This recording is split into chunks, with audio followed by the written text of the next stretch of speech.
अस्सलाम वालेकुम। ये मज़ेदार से चीज़ी चिकन मैकरोनी समोसे खाने में आपको इतने मज़े के लगेंगे कि बच्चे तो इसके फ़ैन हो ही जाएंगे और बड़े भी आपसे मांग मांग के खाएंगे।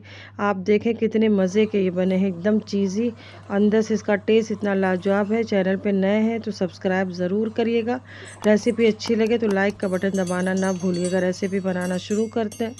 बिस्मिल्लाहिर्रहमानिर्रहीम। गैस पे मैंने 1.5 लीटर पानी रख दिया। इसमें 1 चाय का चम्मच नमक डाल के 2 कप हमने मैक्रोनी डाल दिया है। छोटे साइज़ की मैक्रोनी का इस्तेमाल करिएगा, ज़्यादा बड़े साइज़ की मत लीजिएगा, नहीं तो बहुत बड़ी हो जाएगी तो समोसे में फिलिंग करते हुए आपको परेशानी होगी। अब 1 चम्मच नमक डाल के 1 खाने वाला चम्मच तेल डाल के ढक्कन ढाक के से आपने 7 से 8 मिनट के बीच में पका लेना है। गैस की आंच को तेज़ रखना है। अब 7 से 8 मिनट के बीच में ही मैंने ढक्कन को खोल दिया है। मैक्रोनी को हम चेक कर लेंगे। आप इस तरीके से इसे चेक करें। इस तरीके से आप इसे निकाल के प्लेट में छुरी की मदद से काटें या तो हाथ से तोड़ के देख लें। इस तरीके से जब ये आसानी से 2 टुकड़े हो जाते हैं तो समझ लो आपकी मैक्रोनी अच्छी तरीके से उबल गई है। अब खुले नल के नीचे आप इसे छन्नी में छान लें। उसके बाद इसमें 1 खाने वाला चम्मच ऑयल लगा के साइड में रख दें। अब गैस पे मैंने एक पैन रख दिया, इसमें 2 खाने वाला चम्मच ऑयल डाल दिया। कुकिंग रिफाइंड ऑयल का इस्तेमाल करें। अब इसमें 1 खाने वाला चम्मच मैंने लहसुन को क्रश करके डाल दिया है। आप बारीक बारीक चॉप्ड करके भी डाल सकते हैं। अब लहसुन को कुछ सेकंड के लिए हमने फ्राई करना है, लहसुन को लाल नहीं करना है। अब इसी के साथ इसमें मैंने 3 हरी मिर्च को बारीक बारीक कतर के डाला है। अगर आप ज़्यादा स्पाइसी खाते हैं तो मिर्च को अपने टेस्ट के हिसाब से बढ़ा सकते हैं। अब मिर्च डालने के बाद इसमें मैंने थोड़े से हरी प्याज के सफ़ेद हिस्से को काट के डाल दिया है। अब इसे भी मैंने कुछ सेकंड के लिए पका लिया। अब इसमें 150 ग्राम मैंने पत्ता गोभी को पतला पतला काट के डाल दिया और 150 ग्राम गाजर को भी मैंने जूलियन काट लिया है। और एक बड़े साइज़ की शिमला मिर्च को भी चौकोर टुकड़ों में काट के आपने डाल देना है। 100 ग्राम के करीब ये शिमला मिर्च होगी। अब इसे अच्छी तरीके से मिक्स करके 1 से 2 मिनट तक मैंने पका लिया है। सब्ज़ी नरम ना पड़ने पाए इस बात का ख्याल रखिए। गैस की आंच को आपने तेज़ ही रखना है। अब 1 चाय का चम्मच भर के मैंने तेज़ वाली कुटी हुई लाल मिर्च डाल दी और 1 चाय का चम्मच फ्रेश काली मिर्च का पाउडर डाल दिया है। और 2 चाय का चम्मच भर के आप इसमें तंदूरी मसाला डाल दें। चिकन तंदूरी मसाले का इस्तेमाल मैंने किया है एवरेस्ट के। अब इसे मिक्स कर लेंगे और मिक्स करने के बाद हमने इसे 1 से 2 मिनट तक पका लेना है। अब मैंने 500 ग्राम चिकन को बॉईल करके उसको श्रेड कर लिया था। आधा चम्मच के करीब नमक डाल के मैंने इसे श्रेड कर लिया है। इस तरीके से इसे डाल देंगे। चिकन को आपने बहुत पतला पतला श्रेड करना है। रेसिपी में नमक और मिर्च अपने टेस्ट के हिसाब से कम या ज़्यादा कर सकते हैं। अब इसमें हमने कुछ सॉस डालेंगे, जिसके लिए मैंने 2 खाने वाला चम्मच भर के सराशा का हॉट चिली सॉस का इस्तेमाल किया है। आपके पास ये सॉस नहीं है तो आप रेड चिली सॉस का भी इस्तेमाल कर सकते हैं। और 1 खाने वाला चम्मच मैंने डार्क सोया सॉस डाल दिया है।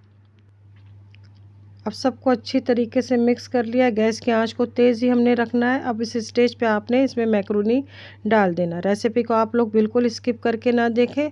इसी तरीके से आपने मैक्रोनी को बॉईल करना है। एक एक मैक्रोनी आपकी इस तरीके से अलग अलग होनी चाहिए। अब इसे अच्छी तरीके से मिक्स करने के बाद 1 खाने वाला चम्मच मैंने सफ़ेद सिरका डाल दिया है। और नमक इस स्टेज पे आप चख के डालें, क्योंकि सॉस में भी नमक था। मैंने चिकन बॉईल करते हुए भी नमक डाला है। अब नमक मैंने अपने टेस्ट के हिसाब से थोड़ा सा डाल दिया और 1 कप भर के हरी प्याज के पत्ते को आपने बारीक बारीक चॉप करके डाल देना। अब सबको मिक्स करके आप इस स्टेज पे चख लें। मुझे थोड़ा सा अपने टेस्ट के हिसाब से कम लग रहा था सॉस, तो मैंने 1 खाने वाला चम्मच और हॉट चिली सॉस डाल दिया है और आधा चाय का चम्मच काली मिर्च का पाउडर मिक्स कर दिया है। अब इसमें 2 खाने वाला चम्मच भर के आपने टमाटो सॉस डाल देना है। बहुत अच्छा टेस्ट आता है इससे, आप इसे ज़रूर डालिएगा। अब सबको मिक्स करने के बाद इसमें मैंने पौना कप के करीब चीज़ डाल दिया है। चीज़ डालते वक्त आपने गैस का चूल्हा बंद कर देना है। अगर आपको ज़्यादा चीज़ी फ्लेवर पसंद है तो आप 1 कप के करीब डाल सकते हैं। मैंने पिज़्ज़ा चीज़ का इस्तेमाल किया इस रेसिपी में।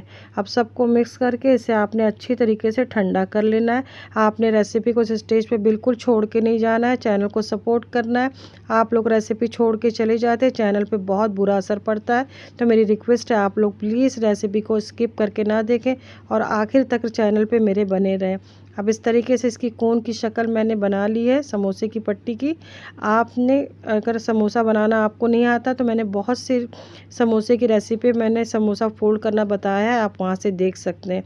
अब 2 खाने वाला चम्मच इसमें मैंने इस तरीके से फिलिंग डाल दी है। अच्छे से फिलिंग भरिएगा तभी टेस्ट बहुत ही मज़े का लगेगा। अब इस तरीके से टाइट हाथों से हमने इसके कोनों को फोल्ड करना है ताकि फ्राई करते वक्त ऑयल अंदर ना जाए। बहुत ही आसानी से समोसा बनके तैयार हो जाता है। अब मैंने 2 टेबलस्पून मैदे को थोड़ा सा पानी डाल के गाढ़ा सा पेस्ट बना लिया। इस तरीके से इसके किनारों पे लगा के आप फोल्ड कर लें। अब इतनी फिलिंग में आपके 50 समोसे तो बहुत ही आसानी से बन जाएगी। इस तरीके से मैंने पूरी एक पैकेट शीट का इस्तेमाल किया जिसमें 50 शीट थी। अब जब ये थोड़े से हार्ड हो जाए तो इस तरीके के ज़िपलॉक बैग में आप फ्रीज़ करके रख लिया। मैं थोड़ा सा आपको फ्राई करके बताऊंगी, बाकी को मैंने इस तरीके से फ्रीज़ करके रख लिया। एक साथ बहुत ज़्यादा पैकेट में भर के ना रखिएगा, थोड़ी थोड़ी दूरी पे इस तरीके से रख के आप ट्रे में फ्रीज़र में रख दें। अब ऑयल को मैंने मीडियम गरम कर लिया है। बहुत ज़्यादा तेज़ आंच में हमें फ्राई नहीं करना है, क्योंकि मीडियम फ्लेम पे अगर आप फ्राई करेंगे तो समोसे पे कलर भी अच्छा आएगा और फ्राई होने के बाद ये बहुत देर तक क्रिस्प बने रहेंगे, नरम नहीं पड़ेंगे। तेज़ आंच पे फ्राई करने से क्या होता है, समोसा थोड़ी देर के बाद नरम पड़ जाता है। अब इस तरीके से प्यारा सा कलर आ जाए तो आप छान के टिश्यू पेपर पे निकाल लें। अगर आपने अभी तक मेरे चैनल को नहीं सब्सक्राइब किया, अगर आप पहली बार मेरे चैनल पे आए हैं तो चैनल को ज़रूर सब्सक्राइब करें। आसान सी रेसिपी जानने के लिए बहुत ही मज़े के बनते हैं। रमज़ान के लिए इस रेसिपी को सेव कर लें और फैमिली फ्रेंड में शेयर करना बिल्कुल ना भूलें। चैनल को ज़्यादा से ज़्यादा सपोर्ट करें, अपना प्यार दें। जो भी पकाएँ दिल से पकाएँ, प्यार से घर वालों को खिलाएँ। फिर मिलते हैं नई रेसिपी के साथ इंशाल्लाह। अपना ख्याल रखिएगा, दुआओं में याद रखिए। अल्लाह हाफिज़।